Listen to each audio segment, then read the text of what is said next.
اهلا وسهلا، معاكم خالد عبد الواحد وحلقه جديده من ساكسونيا. وكل سنه وانتم طيبين. كل رمضان بقعد مع نفسي كده واقول انا مش هتفرج على حاجه في رمضان يعدي قدامي بس اعلان مسلسل جديد، ممكن اخطف لي واحد كده هوب خلاص، هما اتنين، بص ثلاثه كفايه قوي.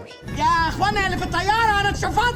اللي يقول لك هتفرج على مسلسلين بس في رمضان ده تتاكد ان هو هيسيب مسلسلين بس مش هيتفرج عليهم. هتسرح بقى مع محمد رمضان ومعاناته السنويه في حمايه شرفه وعرضه، وانه يكبر حجم تجارته الشريفه اللي غالبا بتكون يا مخدرات يا سلاح، ويموت ونتاثر ونزعل ليه بس ده تاجر سلاح، يعني دي النهايه المشرفه ليه، بركه انه اتقتل. بركه يا سامي. ولا الفنانه نيللي كريم ومحاولتها ان هي تبطل مخدرات اللي بتكون جايباها من محمد رمضان اللي بيتاجر في المخدرات. البرامج بقى عندك برامج المقالب المتعارف عليها اللي بقت يا ساتر يا رخيبي يا تقله يا ساتر، والبرامج اللي معموله عشان تفضل تفضح الفنانين مع مراتاتهم وخياناتهم ليهم. ما تسيبوهم في حالهم يا اخوانا، ربنا ستار حليم. انتي مالك؟ فين برامج رمضان الجميله بتاعت زمان؟ في النهايه انت لو ركزت هتلاقي ان كل سنه نفس الحاجات بتتعمل وبنفس الابطال، بس ممكن يبقى كوماندا. اشوفكم الحلقه الجايه بقى لحسن المسلسل هيبدا. رمضان كريم عليكم.